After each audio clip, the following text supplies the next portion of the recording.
Hey, Thrasher here. Now we are going to look at the cousin for inertia. After we've looked at the cousin of torque and net torque as well as motion, now we're going to apply our rotational knowledge to inertia and how that actually slightly changes how it appears, okay? Now to understand the inertia for rotating things, we're actually going to work through a bit of a diagram and a bit of a derivation, but I bet you can follow along.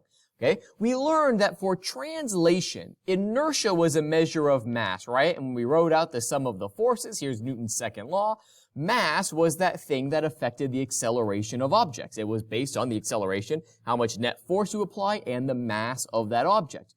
Well, rotating objects also have inertia, but it's not exactly the exact same thing. There's a little nuance going on. Now, when we're talking about the inertia of rotating objects, very classically, it's been called moment of inertia. I'm not exactly sure where this term moment comes from. You could Google it if you want.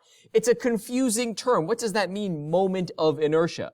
Luckily, what's kind of catching on, if you will, and what I certainly prefer, because it's much more clear, is this phrase, rotational inertia. You could use either. If you have maybe an older physics professor or an older textbook, you're probably going to see it phrased as moment of inertia. College Board, the AP exam, luckily uses rotational inertia. That's what I use. Okay, it's a little more clear in terms of what they're talking about. Okay, so how do we explain what rotational inertia is? I have right here a toy plane, and it's attached to a string, and it's being held onto this person. This is this bird's eye view, okay? But this is different than when we were looking at circular motion. This person is not the source of dragging and pulling and tugging this object in a circle. Instead, this toy has, let's imagine, some thrust from the back. In fact, these toys actually existed back in the 90s and before. They were a little airplane. They were battery powered. The propeller worked. The propeller would actually thrust, apply a force on the toy, but it wasn't enough to fly on its own. And of course, you wanted to control it, so there was a string. But what you would do as the kid, or whoever was holding on, you're just kind of acting as a pivot point as this object is moving around and around. But this is different from just circular motion because now there's a force. So imagine this plane has an engine or it has a propeller, so it's able to apply and it's able to create its own force of thrust that's going to act tangent to the circle, okay? So with that in mind, I just went to a new slide. We're going to look at the sum of, not the torques, we're going to look at the sum of the forces. And what's maybe a little weird, I'm not caring about right now the centripetal force. That's not the reference frame I care about right now. We're actually almost going back to the very first set of sequence of videos looking at horizontal motion. It doesn't help that this is a bird's eye view, but imagine if you look at my little webcam, imagine, I'm that kid, I'm holding on to that string. Well, the plane is moving in a circle. From my perspective, it's here and then here. It's moving in the horizontal direction. It's moving horizontally. So I'm going all the way back to looking at the net force acting horizontally. It's here one moment, and then the next moment it's right here. There's some small change in its horizontal motion. Okay? What are the forces that are acting on it horizontally? Again, I know this is a bird's eye view, but I only care about the forces acting horizontally. And I don't care about the centripetal forces. I'm not looking at the net force toward the center. Okay? Well, there's only one. I know there's a weight force, and maybe there's some tension force, but those would be acting more vertically. Okay, horizontally, just going perpendicular this way in the x direction, just going like this, there's just going to be that force of thrust. And that's going to equal mass times the acceleration of that object. Now that T could be thrust, because that's kind of how it's labeled, but again, I'm looking at motion, translational motion or tangential motion. Okay, so I'm actually even going to put a little T here for this acceleration. It's not the angular acceleration, it's not the centripetal acceleration, it's tangent to the circle. This thing is applying a force. It may be accelerating. So there's my setup, okay? Now with that under our belt, let's now look at the torque that's being applied. Well, there's only one torque that's acting on this object going this way. That's going to be the torque from that F times T. Well, I know that that torque, F times T, that's going to equal to the force itself, okay, multiplied by the radius. And it's already perpendicular, okay? Here's the radius here. The force is acting that way. Radius labeled as R right there, all right? Well, I already wrote an expression for this force, so I'm going to, again, write the torque. I'm going to drop this whole FT thing, but that's equal to MAT. M times AT, that translational acceleration, still multiplied by R. And if you watched my prior video, We also learned that there's a relationship between tangential linear acceleration and angular acceleration. As a recap, not that you really have to memorize it, but it does come in handy for understanding this derivation. The linear acceleration is equal to the radius multiplied by the angular acceleration. So I'm actually going to plug in this in white right here. So, okay, I'm going to now stick with green. The torque is equal to, still have m. For AT, I'm plugging in this. R times alpha. And I still have this R. These blue parentheses, that's right here. Okay, and then just, I have two R's. I'm going to distribute that through. mR squared, times alpha. Why is this important? Because remember, what was our application? What was our old Newton's second law? F equals ma. Here I have net force. Here I have the amount of torque. Here I have acceleration. Here I have acceleration. What was this thing? That was our linear or just regular old inertia. Here is the same thing, the cousin. This is the rotational inertia of this object, of this little plane moving in a circle. It's the cousin. Okay, we just derived rotational inertia for this object moving in a circle. This rotational inertia is often given the symbol uppercase I. So I could have just as easily have written this as not mR squared multiplied by alpha. I could have written it as torque equals I times alpha. Okay, and what is I in this case? mR squared. So here I have the equation for Newton's second law. Here is the cousin of net force, here is the cousin of acceleration, and there I have the cousin of inertia. Here's what it looks like on the AP Physics equation sheet. Okay, they have it solved for the acceleration, which is okay, it's the same idea, that I represents that rotational inertia, okay?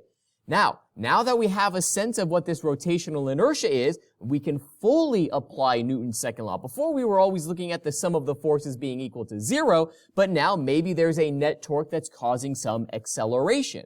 What's that going to be equal to when I add up all the torques, whether there's 1, 2, or 3? It's going to be equal to that rotational inertia multiplied by the acceleration. Okay, now that rotational inertia of an object, I, it's measured by both the mass and the distance. That's an important detail. For our point mass, we found this, that I is equal to m times r squared. That's the rotational inertia for just like a point moving in a circle, like our plane. It's also the rotational inertia for a hoop. Imagine like a thin little disc that's hollow and it's rolling down the road or something, okay? That is also the rotational inertia.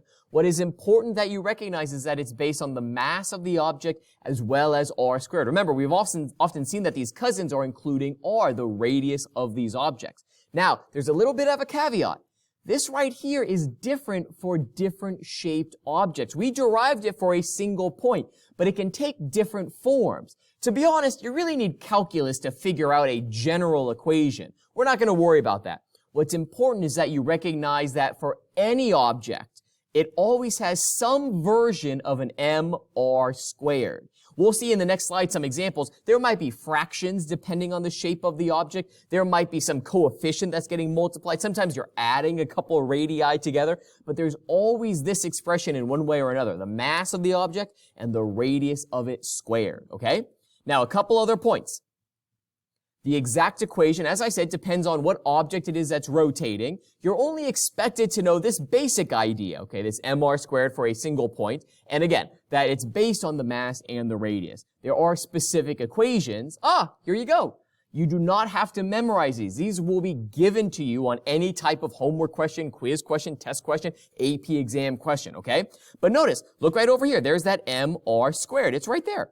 Over here, oh my gosh, for a thick hoop that has a thick border itself, and then it has obviously some shape, oh man, there's mr squared. There's a couple things added together. For a cylinder, a fraction, 1/2 mr squared. Again, how you actually derive these probably requires calculus, at least for some of them. We're not going to worry about that. You don't have to memorize them. But recognize that rotational inertia, it's based on the mass of the object as well as r, okay? Students often get confused on what r in the equation represents. Here it is, again, I equals mr squared. To be honest, the calculus version of this equation is actually maybe a little more helpful because what it shows is that you're adding masses with respect to distance. You're taking an integral with respect to dr, those of you who've taken calculus. R is not simply the length of the object. It is how far away that mass is distributed. I'll say it again. That R represents how far away the mass is distributed. For that in context, I have a little example here. Let's say I have this little setup. You're holding this, say, meter stick with two masses attached. Here's a mass right here, 1. Here's a mass 2. And there's two different scenarios. I still have the same two masses. It's the same meter stick. In both of them, you're kind of holding it with your fist, and we're trying to rotate back and forth and back and forth and back and forth, okay? I have a little question right here. Which is easier to rotate? Now, if you think of our rotational inertia equation, well, it's the same meter stick. It's the same two masses. M seems to be the same. And where students get confused, if you just think of R as a length or as a distance, you might say, well, both of these objects, they're 1 meter stick in total length, right? 100 centimeters. So M is the same and R is the same. So the rotational inertia is the same. And that is incorrect. R is how far away the mass is located, is distributed. The rotational inertia, I have A and B right here. The rotational inertia of A is larger than the rotational inertia of B. Why? Even though they have the same total mass, more of the mass in part A is farther away. R is larger for diagram A than diagram B. Oh, okay. So then if we were trying to answer this question, which is easier to rotate, well, I mean, I don't know. You could approach it a couple different ways. If we think of it in terms of torque, the torque that's applied to rod A, that's going to be I times alpha, right? Because we know now that Newton's second law, torque equals I alpha. Okay. For B, it's going to be the torque of B is equal to the rotational inertia of B times alpha. Now, I'm the same strength with either rod, so let's assume I can apply the same torque. I can rotate each one with the same amount of force times distance, okay? But because alpha has a larger rotational inertia, because A, I should say, has a larger rotational inertia, alpha must be less. If these two are the same, because I'm the same strength, well, the rotational inertia, if it's more, means I'm not going to be able to accelerate it as much. And that's true. If you could figure this out, if you could set this up on your own, you aren't able to as rapidly rotate this back and forth. Why? Because diagram A has a larger rotational inertia. Okay? So kind of two main points. We've learned this equation, rotational inertia. Okay? We've also learned to apply that to Newton's second law with a very important caveat. For that equation, make sure you recognize R is not simply a length. R is how far away that mass is distributed. Okay, very important. That's it. I'm done with this video. Thanks for watching.